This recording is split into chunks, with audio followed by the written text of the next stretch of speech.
నంద్యాల జిల్లాలోని పాణ్యం నియోజకవర్గ రాజకీయాలు ఏపీ వ్యాప్తంగా ఇంట్రెస్టింగ్గా ఉంటాయి.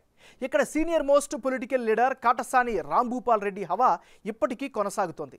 వైసీపీ టీడీపీ మధ్య ద్విముఖ పోరుకు మరోసారి పాణ్యం రెడీ అయింది. కాటసాని ఇప్పటికి 6 సార్లు ఎమ్మెల్యేగా గెలిచారు. ఇప్పుడు మరోసారి వైసీపీ నుంచి 7వ పోటీ చేసేందుకు సిద్ధమయ్యారు. మరి పాణ్యం నియోజకవర్గం ఓటర్ నాడి ఎలా ఉందో తెలుసుకునే ముందు 2019 అసెంబ్లీ ఫలితాలను ఓసారి చూద్దాం. 2019 ఎన్నికల్లో కాటసాని రాంభూపాల్ రెడ్డి వర్సెస్ గౌతు చరితారెడ్డి వీళ్ళిద్దరి మధ్య పోటీ జరిగింది. ఆ ఎన్నికల్లో వైఎస్ఆర్ కాంగ్రెస్ పార్టీకి 57%, తెలుగుదేశం పార్టీకి 36%, ఇతరులకు 7% ఓట్లు దక్కాయి. అంటే గత ఎన్నికల్లో పాణ్యంలో వైసీపీ అభ్యర్థి కాటసాని రాంభూపాల్ రెడ్డి 57% ఓట్ షేర్ సాధించి ఘన విజయం నమోదు చేసుకున్నారు. అటు తెలుగుదేశం పార్టీ నుంచి పోటీ చేసిన గౌరు చరితారెడ్డి 36% ఓట్లు సాధించారు. ఇతరులకు 7% ఓట్లు వచ్చాయి. మరి ఈసారి ఎన్నికల్లో పాణ్యం సెగ్మెంట్లో రాజకీయం ఎలా ఉండబోతోందో Big TV exclusive detailed election సర్వేలో వెల్లడైనటువంటి అభిప్రాయాలను ఇప్పుడు చూద్దాం. వైఎస్ఆర్ కాంగ్రెస్ పార్టీకి చెందినటువంటి నాయకుడు కాటసాని రాంభూపాల్ రెడ్డి. మరి రాంభూపాల్ రెడ్డికి ఈసారి అనుకూలంగా వచ్చే అంశాలేమిటి?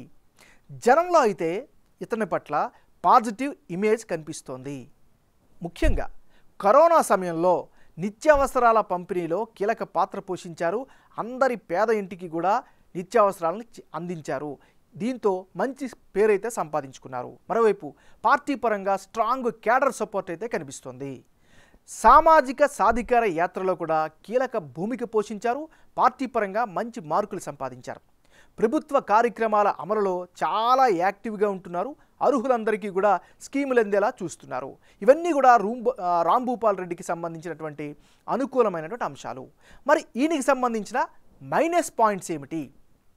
పాణ్యంలో సరైన డ్రైనేజ్ వ్యవస్థ లేకపోవడం ప్రధాన సమస్యల్లో ఒకటిగా చెప్పుకోవచ్చు.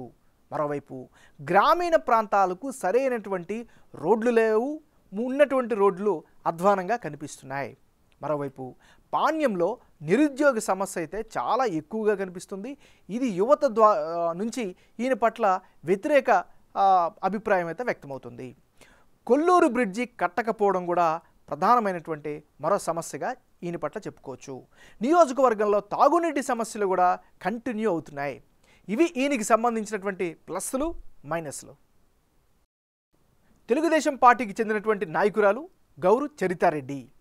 మరి గౌరు చరితారెడ్డికి ఈసారి ఎన్నికల్లో అనుకూలమైనటువంటి అంశాలేమిటి పరిశీలిస్తే, గత ఎన్నికల్లో ఓడిపోయారు అనేటటువంటి సానుభూతి ప్రధానంగా ఈమెకి ఈసారి కలిసి వచ్చేటువంటి ఫ్యాక్టర్గా చెప్పుకోవచ్చు. మరోవైపు బాబు షూరిటీ భవిష్యత్ గ్యారంటీ కార్యక్రమంలో చాలా యాక్టివ్గా పార్టిసిపేట్ చేశారు. అందరినీ కలుపుకొని ముందుకు వెళ్ళారు. సో తద్వారా ఒక ఐడెంటిటీని అయితే బాగా సంపాదించుకోగలిగారు. నెక్స్ట్ పార్టీ పరంగా తెలుగుదేశం పార్టీ కార్యక్రమాల్లో క్రియాశీల పాత్ర పోషిస్తున్నారు. ఖచ్చితంగా ఇది రాజకీయంగా కలిసి వచ్చేటువంటి అంశం. ఇది చరితారెడ్డికి సంబంధించిన ప్లస్లు. మరి ఈమెకి సంబంధించిన మైనస్ పాయింట్స్ ఏమిటి? పార్టీ మారడంతో జనంలో అయితే మాత్రం ఇమేజ్ తగ్గినట్లుగానే కనిపిస్తోంది. కాటసాని మాదిరి స్ట్రాంగ్ పొలిటికల్ ఇమేజ్ లేకపోవడమే ప్రధానమైనటువంటి మరో నెగిటివ్ ఫ్యాక్టర్గా చెప్పుకోవచ్చు. ఇది ఈమెకి సంబంధించినటువంటి ప్లస్లు మైనస్లు. రానున్న ఎన్నికల్లో కాటసాని రాంభూపాల్ రెడ్డి వర్సెస్ గౌరు చరితారెడ్డి వీళ్ళిద్దరు కనుక నేరుగా బరిలోకి దిగితే అప్పుడు వైసీపీకి 52%, తెలుగుదేశం పార్టీకి 43%, ఇతరులకు 5% ఓట్లు దక్కే ఛాన్సెస్ ఉన్నాయి. అంటే ఇప్పటికిప్పుడు ఎన్నికలు జరిగితే పాణ్యంలో కాటసాని రాంభూపాల్ రెడ్డి 52% ఓట్లు సాధించి గెలిచే అవకాశం ఉన్నట్లు బిగ్ టీవీ ఎలక్షన్ ఎక్స్క్లూజివ్ సర్వేలో తెలుస్తోంది. అదే సమయంలో తెలుగుదేశం పార్టీ అభ్యర్థి గౌరు చరితారెడ్డికి 43% ఓట్లు, ఇతరులకు 5% ఓట్లు వచ్చే ఛాన్సెస్ ఉన్నట్లు తెలుస్తోంది. పాణ్యంలో జనం వైసీపీ వైపు చూస్తుండడానికి కారణం సంక్షేమ పథకాల ప్రభావమే అని సర్వే ద్వారా తెలుస్తోంది. అమ్మఒడి, జగనన్న చేయూత, జగనన్న విద్యా దీవెన, కాపు నేస్తం వంటివి ఇక్కడ పార్టీ గెలుపుకు ఉపయోగపడేలా కనిపిస్తున్నాయి. 6 సార్లు గెలిచిన కాటసాని పాజిటివ్ ఇమేజ్ కూడా బలంగా పనిచేస్తున్నట్లు సర్వేలో తెలుస్తోంది. అదే సమయంలో బలమైన ప్రతిపక్షం లేకపోవడం కూడా వైసీపీ గెలిచేందుకు దోహదపడే అవకాశం ఉన్నట్లు బిగ్ టీవీ సర్వేలో తెలుస్తోంది. అయితే గౌరి చరితారెడ్డి ఇన్ఫ్లుయెన్స్ కూడా పాణ్యంలో రోజురోజుకి పెరుగుతోంది. అదనపు ఓట్లు రాబట్టడంలో ఈ ప్రభావం ఎంతవరకు ఉపయోగపడుతున్నది అనేది కీలకంగా మారుతోంది. అలాగే ప్రభుత్వ వ్యతిరేక ఓట్లను ఎంత రాబడితే అంత ఓట్ షేరు ఈమెకి పెరిగే అవకాశాలైతే టీడీపీకి కనిపిస్తున్నాయి.